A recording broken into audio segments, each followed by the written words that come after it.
As always, it's my intention that this episode helps you to connect to your own higher self, that you listen and trust your own internal guidance, and that you have the courage to follow that guidance. Leave your ego at the door, set aside your mind, open your heart, and connect with the spirit. Allow yourself to experience the frequency of today's message.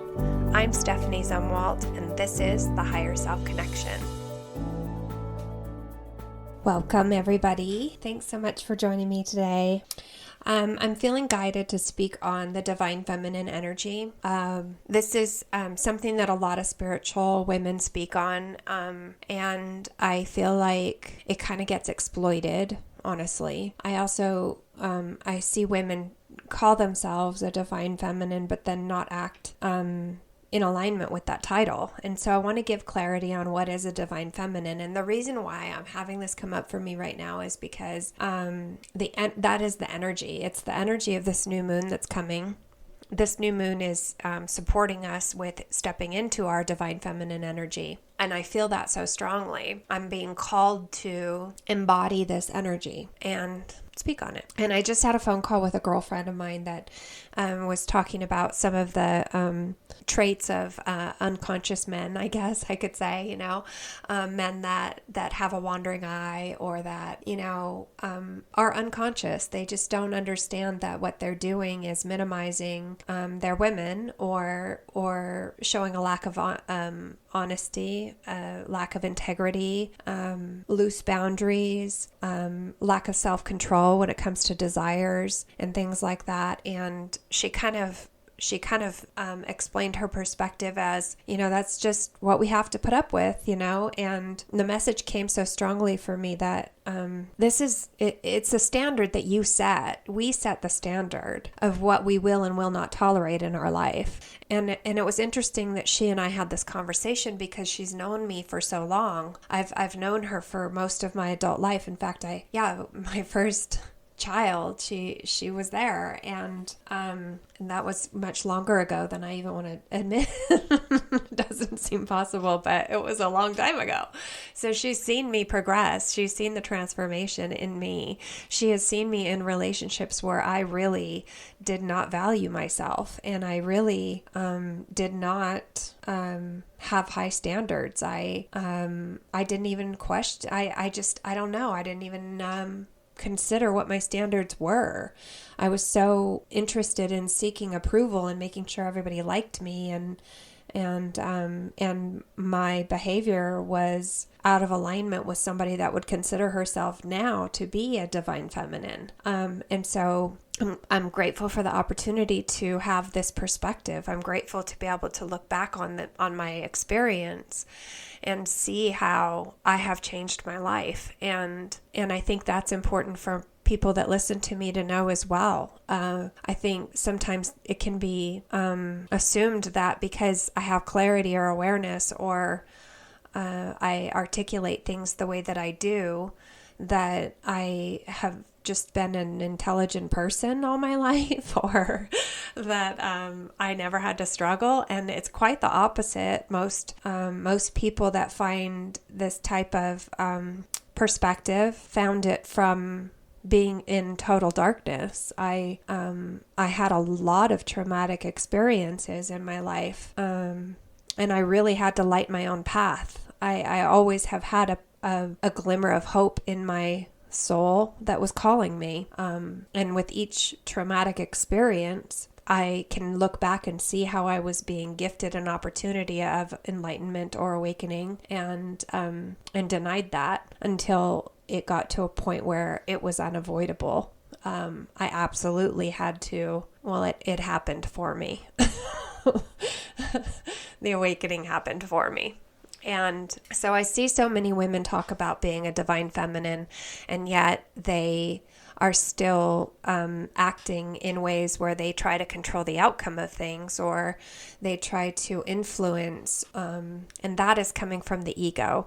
That's never coming from the divine. Somebody that the traits that I'm considering to be divine feminine are trusting your intuition, trusting yourself, loving yourself, having a strong sense of self-worth, loving yourself so much that you say no to things that drain you. You don't give your power away. You've mastered your emotions. You accept your shadow. You love your shadow. You are empowered, you are confident, you are never denying the gifts that you have, but also not exploiting them. Somebody that truly knows that she deserves the best and carries with her an energy of expecting that from the people that she allows to be in her energy. A divine feminine is not afraid. She's never in fear, or when fear comes, she recognizes it for what it is and is able to transmute that. She understands that everything is working out for her, always. She can see beyond the illusion of other people's ego. She's not controlled by anyone's opinion of her, because if somebody says something that might be taken offensive to somebody that's in their ego, the divine feminine will listen to others' perspectives and decide if that is true about her or not. She's very confident, and this has been hard for me personally to step into, because it's had to be a conscious choice.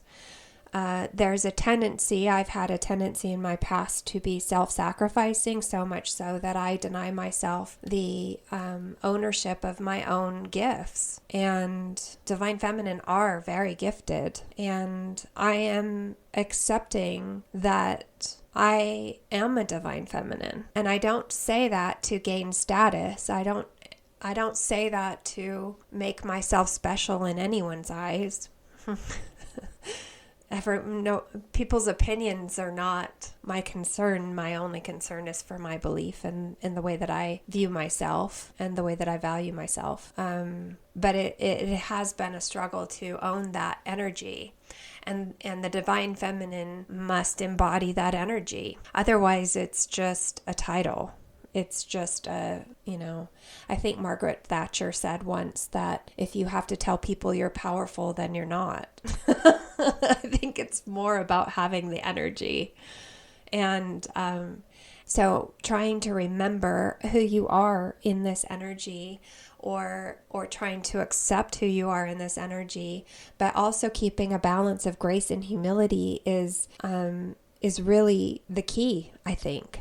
It's, you can use the title Divine Feminine, but ask yourself why you're doing it. Do you do it to gain clout? Do you do it to make people think that what you have to say is more important than somebody else? Or, is it an accessory, like I say?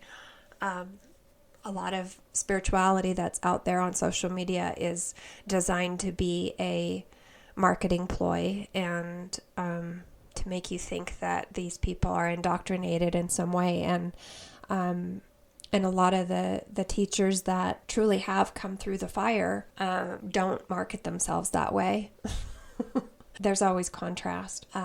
In fact, a lot of the marketing and the teachers that are out there on the social media platforms that have really large followings, they are very shiny and bright, but a lot of them are in their masculine energy, where they're trying to make things happen. They're trying to get, they're very action oriented, and the divine feminine is in a flow state. She receives. She doesn't have to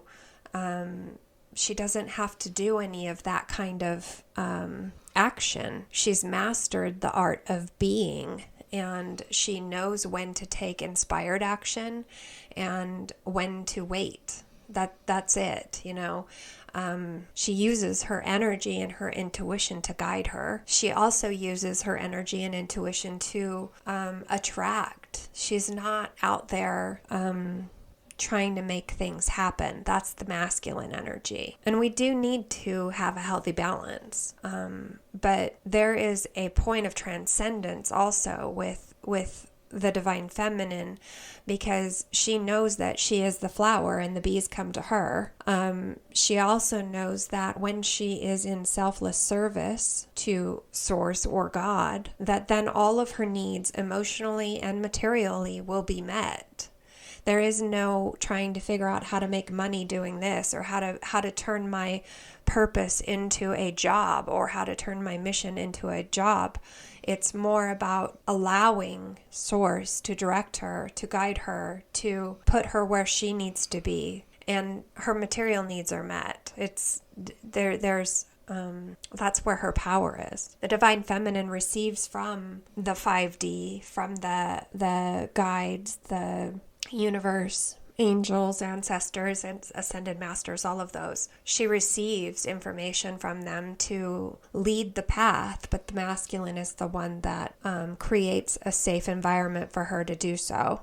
And if the divine feminine hasn't healed through her lower chakras with shame and guilt, hasn't grounded safely into this reality, then there's a chance for imbalance where she is almost in a psychosis. And that has happened. I've experienced moments like that. The divine feminine is aware of her gifts, but she's also grounded in this reality and very connected to nature. And the reason I'm speaking on all of this right now again is because the new moon that's coming up and all of the astrological things that are happening right now are assisting us in embodying this energy. And so you might have things that are coming up in your life right now that are triggering you, or that are making you question, do I want to perpetuate this? Do I want to continue thinking this way? Do I want to continue carrying this belief about myself or about other people?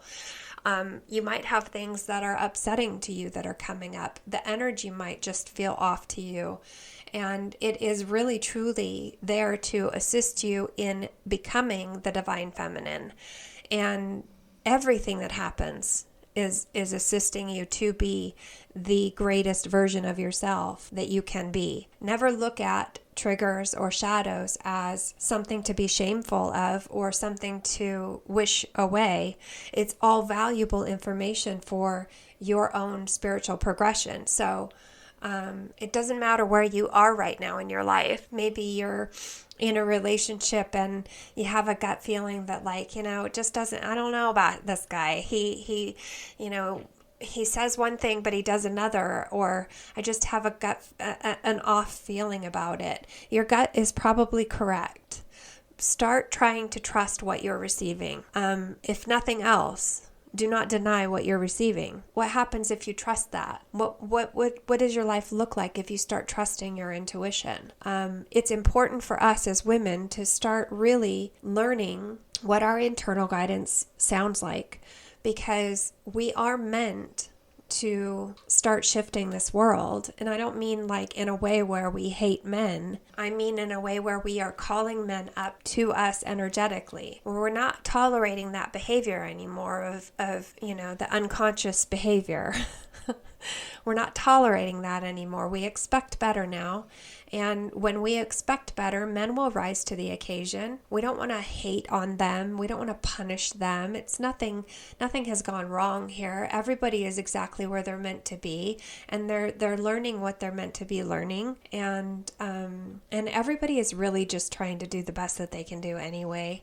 It's just their level of consciousness, or awareness. So start focusing on ways that you can love yourself. Really pay attention to what's coming up for you. How can you embody this energy of trusting yourself and trusting the universe? What does it mean for you to be a divine feminine? Really contemplate on these things and experiment with it. How does it feel for you to own that title? Does it make you feel a little out there? Does it make you feel uncomfortable? If so, then why? Let's talk about that. Write it down in your journal and really start thinking about these things, because you are a divine feminine. We all are. And it's time for us to start accepting that so that we can lead the change that we want to see. The only way this world is going to change is if we change first. And it is changing. I see that already. It is changing. The more you change, the more you'll see that too. I hope you all have a great day. Thank you so much for connecting with me today. If you'd like to purchase a copy of the book, Higher Self-Connection, A Path to Self-Realization, please check out the description for the links. And you'll also find ways to work with me there as well through my website, stephaniezumwalt.com. Have a beautiful day.